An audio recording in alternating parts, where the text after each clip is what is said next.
Hello everyone, the Flute Ninja here, back with another Let's Play. And this Let's Play is going to be a little different than my other ones because, as you can tell, we're not going to be doing a console game, we're going to be doing a Flash game. And the game that we're going to be playing is one that I actually have a lot of nostalgia for when I was first discovered to Flash games in general. And that game is Newgrounds Rumble. Maurice, my friend, if you're listening to this one's for you, man. This is something that you've wanted me to do for quite a while, ever since freshman year, and I think today's the day. As a little disclaimer, for a majority of the Let's Play, I'm going to be playing off the vanilla version. I am aware that there is a finalized version that has a little bit more content, but we're going to tackle that later on in the video. So let's get to it. Now, normally when you start the game, regardless of which version it is, it would ask you to input a name, computer speed, and a little extra data to help notify you. As you can see, we didn't see any of that. But in case of how you want it to be looked, here it is. Go to delete data. Here's all of it. And I don't know why the music is playing, so because it's supposed to be silent. But yeah, that's how it's supposed to look like when you first open the game. So we're gonna do a little bit of training, and I'll explain how the Let's Play is gonna go for this game. I don't feel like reading right now. I'll just give you the basics. Left and right is to move, down is to duck, up is to jump. Depending on how long you hold the button for, you get different types of jump. Just as a disclaimer, all of the controls that I'm explaining, they're default, which means you can actually change them, which I'm going to do later on. As to do a quick attack, D used to do a fight attack, and you can do combos with both kinds of attacks. You can also do duck and aerial attacks. I'll explain what that is later on. A is to block. There's my health bar, there's my shield. The thing about the shield is that, unlike the Super Smash Bros. Brawl series, where if you press the shield down long enough, the shield shrinks, and if it goes to 0, then you get into a dizzy state. The shield is more like a stamina bar, where the more hits that you take, the more the shield is gonna decrease in durability, and once it goes to blackness, then you'll be unable to block. You'll see what it means. When you pay attention to this Let's Play, you're going to see what it means. And just by completing the tutorial section, we just got ourselves 100 gold, grounds gold, which is this game's currency. You can only get this kind of currency one time on the difficulty. There are 3 difficulties. Sissy, which is easy mode, normal, which is self-explanatory, and the OMFG difficulty, which you like to know what that stands for. It's obviously the hard mode. You can turn sound and music off. The action cam, we're going to get to that in a minute. Well, we'll get to that eventually.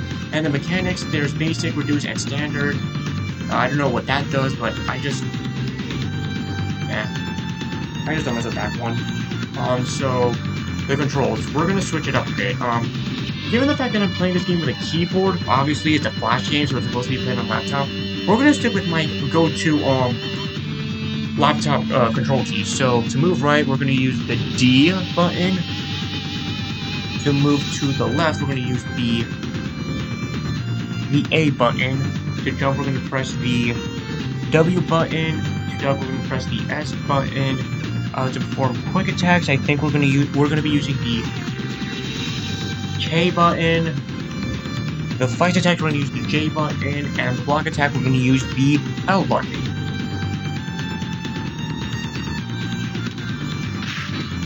So, for the entirety of the Let's Play, we're going to be doing the story mode and the challenge mode. And of course, we do the tutorial, that was like a one-off, so story and challenge are going to be our go-to focus. So, let's go to story. And as you see through the roster, which is why I'm playing off the vanilla version rather than the final version, which we'll get to later, there are 10 playable characters. 8 of them are locked from the start, 2 of them you have to unlock using the game's currency, which, as I said earlier, is the grounds gold.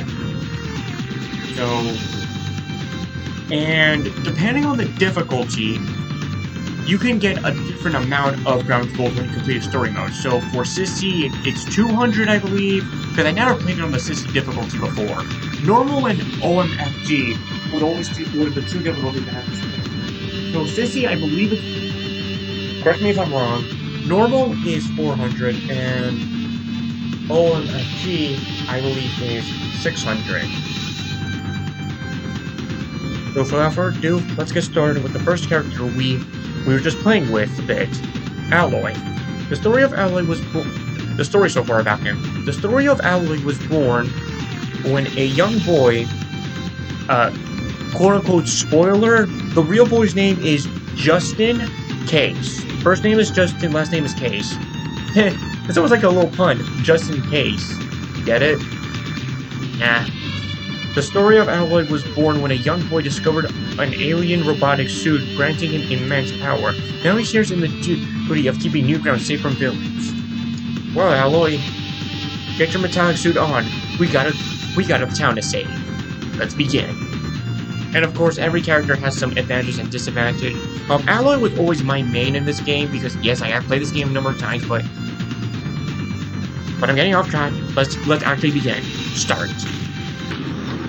Alright, chapter 1 of 4. Red is the new color of envy.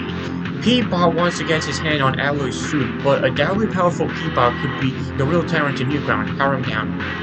So the way the story mode is going to work is that every character has 4 chapters, and the kind of battles can vary depending on the character's story. Most of the time it's going to be 1v1, but there's going to be certain chapters that are more than that. You'll see it as we go along. And by the way, for anyone wondering, the P in his name stands for Portal. You're gonna see why when we play his story mode. So his full name is Portal Bot. Okay, so the station we're currently in right now is the junkyard, which is Alloy's default location. The gimmick with this stage, and there's going to be some stages with certain gimmicks, I'll go along, I'll talk about them as we go along. The gimmick with the junkyard is that there's a crusher down below the platform. And if you get under it, and if the crusher, well, of course, crushes you, it's an instant KO. Depending on who gets crushed first, it can be a win or loss scenario. But I've encountered this one glitch a number of times where if all the players get crushed at the same time, it doesn't matter who has more health. I think it doesn't matter who has more health, but even if you have like all of your opponents in the trash compactor all squished down into one go, first player always wins. I have encountered that glitch numerous times. But as a quick disclaimer, until like one of the characters' story mode, I am not gonna use the trash compactor as my go-to because that kind of feels like you automatic win scenario. No, we're gonna play this game for reals. Like until we get to a certain character, we're not gonna be using the trash compactor for a while. If my opponent dies from the trash compactor, we're restarting the chapter. I'm sorry, I do not play like that. Well, until again we get to a certain character. So let's begin. Waller's ready. Fight. And of course, there's the indicator to know when the compactor is coming down. The power-ups. The one that I just picked up is the health power-up. Obviously, the health power-up when you're not at full health, you can actually pick it up to regain some health that you took from when facing off your opponent. The one that Peabot just picked up is, I'm not sure what her official names are, but the one that Peabot just picked up is the Golden Power-Up, which is basically a Mario-esque Starman attack where you're invulnerable to attacks for a little while. And there it is again. So I can't attack him for a while, so all I can do is block. Another mechanic that the game doesn't share. If you're stuck in a combo in the air, or sometimes but rarely in the ground, you can't block in the air. The game doesn't tell you that. You can't block in the air, but if you press the block button, depending if you change your controls or not, you can do what's called a parry, which will free you from being comboed in the air. Another power-up that Peabot just got was the lightning one, which is I believe one of 3 power-ups that can be friendly fire.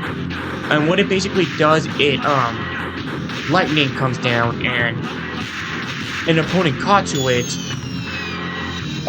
will take a lot of damage.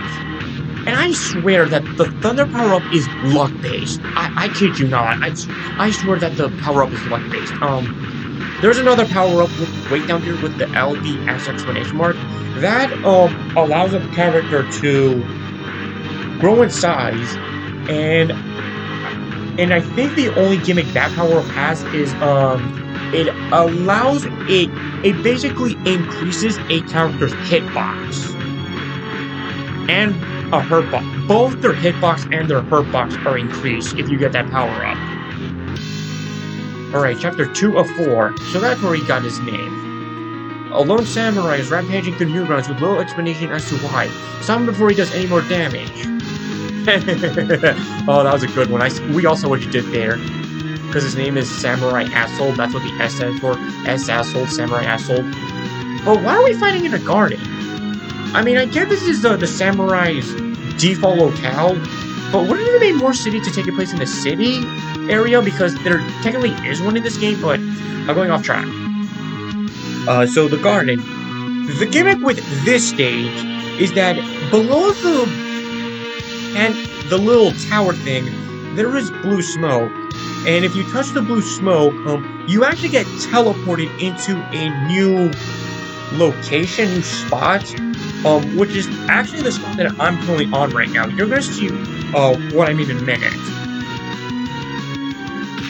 Brawler's ready. Let me set the graphics up to high. You saw the samurai? You saw the samurai go down there? That's what he means. That's what the smoke does.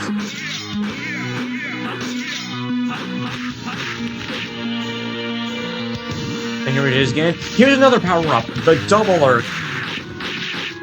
The cloning ability. This allows a character to make a shadow clone of whoever picks it up, and that clone can help you aid in battle. And basically, what am I trying to say?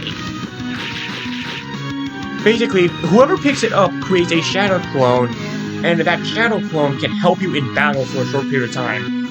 Just as a disclaimer, the shadow clone cannot be hurt. Like, your attacks being a ghost clone, it will phase right through them. But you can still parry them, and they can still get knocked out of the stage, which is another mechanic I forgot to tell you about. If you get knocked out of the stage, rather than losing the fight entirely, you only lose a little bit of life, which is something that differs between Newgrounds Rumble and the Super Smash Bros. Series. So I want you to keep that in mind, that no matter, even if your health boon is reduced to 0, you will not be instantly KO'd when you get off the stage. So keep that in mind. One thing I forgot to mention, the juncture in the last battle, that is not unlocked from the start. You actually have to buy that with the in-game currency. Alright, Chapter 3, Alloy pitches in. Picanjo and Salad-Fingers have poured Tankman back into a corner. It's Alloy's civic duty to help turn the tide in his fight. So this is one of the examples where we're not doing a 1v1 fight in the story mode. In this scenario, we're doing 2v2, and Picanjo, I think that's how you pronounce his name, Picanjo? Correct? I don't know how his name is pronounced, but I'm going to call him Picanjo. He's not available from the start. You actually have to unlock him with in-game currency, as the story mode roster showed you. Yeah, let's do it quickly 2v2. Here we are in Tankman's, locale, the Warfront, I believe it was called. And in this, stage's gimmick, there's going to be 3 missiles that spawn from the background. You'll also have a sound cue that goes out, and when those 3 missiles launch from the background, they're going to hit the ground, and the spots they fire at are always going to be the same when they were launched from the background. Obviously, if you get caught by the explosion, you will take damage, so be careful.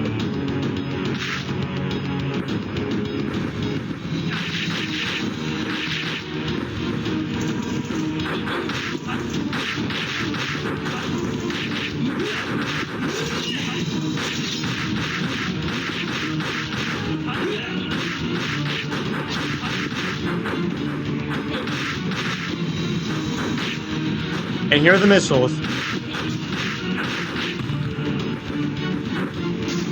One thing I forgot to mention about the, well, technically, it was actually mentioned in the tutorial, but,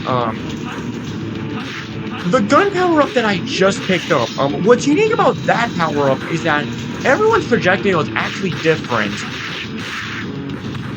But one unique thing about the,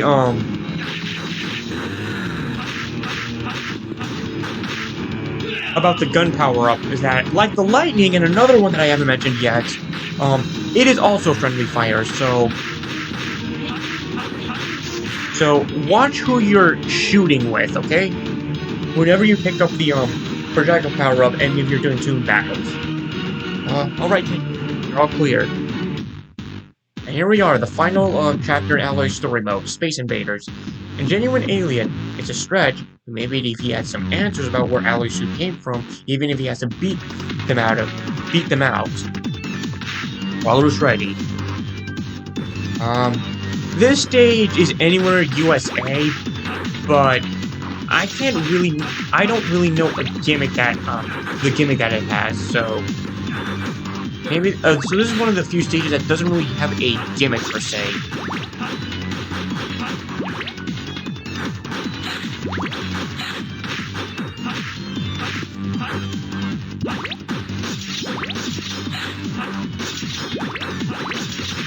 This is another thing that I should also mention. Not every stage has the same power-ups in,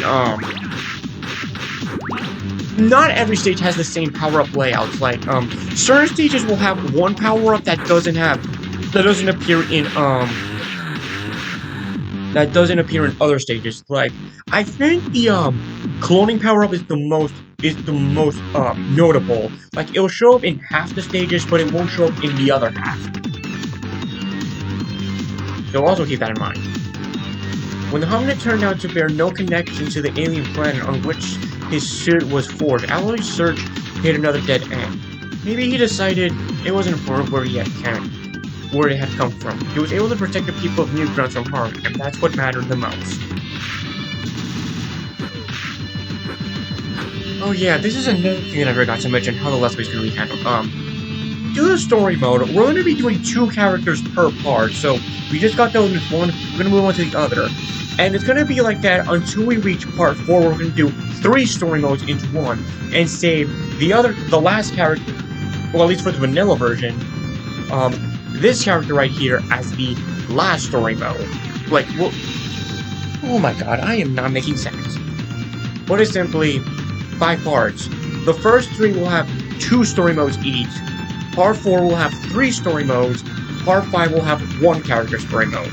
And I think in Part 5 we'll also do the challenges. So let's move on to the second story mode for this part. Pico, who I believe is Newgrounds' primary mascots, basically. Pico's popped captain many and asked to get to the top. He's made a lot of enemies on the way up. As they gather their numbers, our red-headed hero will have to stay on his toes to defend his role as the face of Newgrounds. Chapter 1 of 4, Worlds Collide. Who's never wondered who would win in a fight between Pico and Alien Hominid? Guess we'll see. I think out of all the playable characters in the game, Alien Hominid, as well as one other who we're not going to get into, were the only ones I actually knew of prior to Newgrounds Rumble.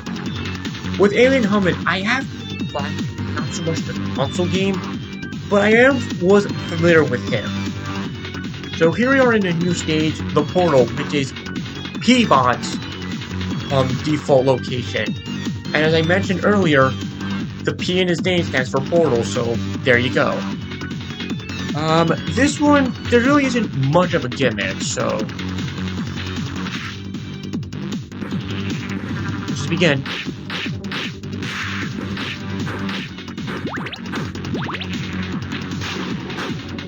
I don't know how that counted towards me.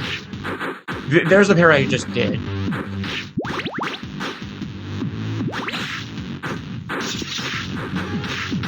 And there's the parry that Alien Hominid just did.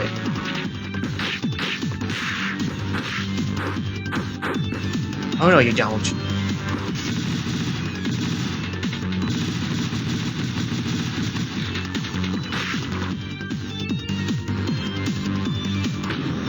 Alright, stage 2 of 4, skins against scraps. Seems the two robots. I don't know if Alloy is confirmed to be a robot. I mean, wasn't it confirmed that he's just a regular boy within a cybernetic suit, so... To me, I don't think he's qualified as a robot, but anywho. Since the two robots have reverted to their destroy all humans assembly, wasn't Alloy just saving the world a couple seconds ago? What the heck? Team up with Tankman and take him down. Alright, another 2v2 fight.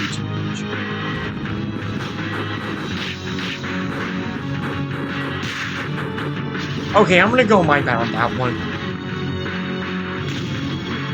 No, Crusher. Man, I swear, Pingo's dropkick attack is so damn overpowered. And you see, that's what I mean, That's what I mean, Peabod's health was reduced to 0, but falling off the stage didn't KO.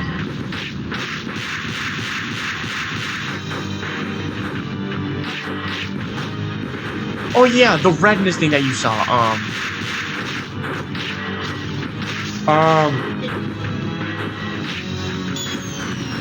the redness thing on Peabod, basically, and this is also comes in form of a power-up too, that if a character takes enough consecutive damage, they'll glow red, and that redness will actually help them, gain a buff in strength, so be wary of that. And in the power-up, it comes in the form of like an angry emoji face. Nice work, Tankman. 1 kill each. Alright, chapter 3 of 4, Pico vs. Convict. A recreation of the original battle, Pico and Amy face Convict in the school. Here is another locale that was not featured in Alloy's story mode, Pico School. I think the only real gimmick is that we're fighting in uneven terrain, so... But there is one gimmick with the other unlockable character who needs to be unlocked in the store, Convict. You're gonna see what his gimmick is coming up.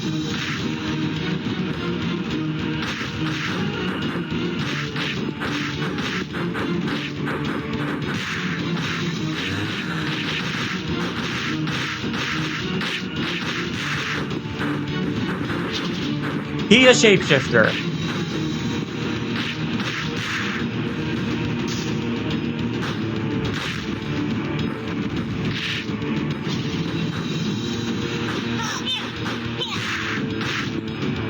Wait, let's wait until you get into... There we go.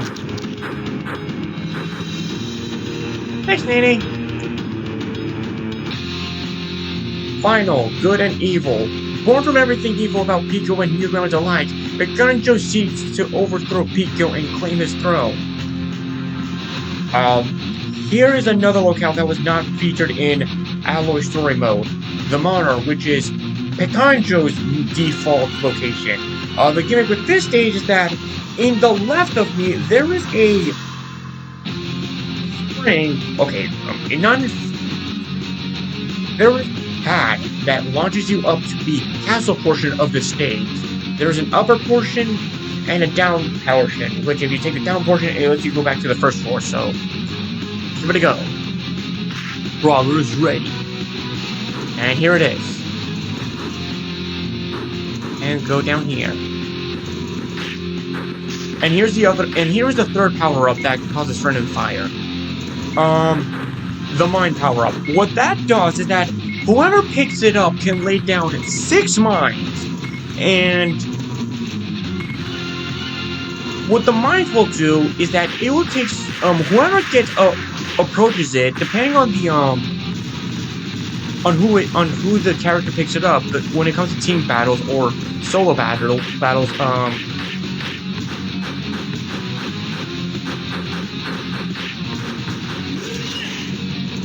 whoever touches the mines will obviously take damage.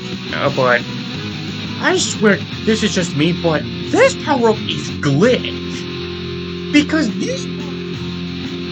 they can actually activate even if an opponent is dead. Like, I don't know if I'm going to be able to show it off, but if I can, you're going to see what I mean. Growing his power once again, Pico continued to hold an unquestioned regain over all of Newgrounds for the remainder of his life. His eventual death came unexpectedly from a fierce outbreak of herpes to which Nene claims no affiliation. Oh, I'm sure. And, little slight tangent because I forgot to mention this. Red-haired hero. That's orange, not red. Look, this is red, this is orange. Red, orange, red, orange, red, orange, red, orange. Well, how did you mix that up? But Full Ninja, orange is made up of red to begin with, so technically it ain't wrong. Yes, it might be true, but they're separate colors. One color is primary, one is secondary. Learn the difference, please.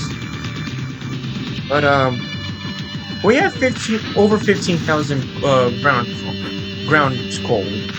Let us buy a character. We're gonna unlock the Guardian. He's, the one that we fought twice. We're gonna have to unlock him back another time, but there are also 2 more power-ups that, that we need to unlock, and when we unlock them, I'll go into detail on what they are. And I don't know if we have to buy the training room when, it should have been unlocked from the start. That's just a little tangent on my part, but, that's gonna do it for this video. I'll see you all in part 2. Take care, everyone.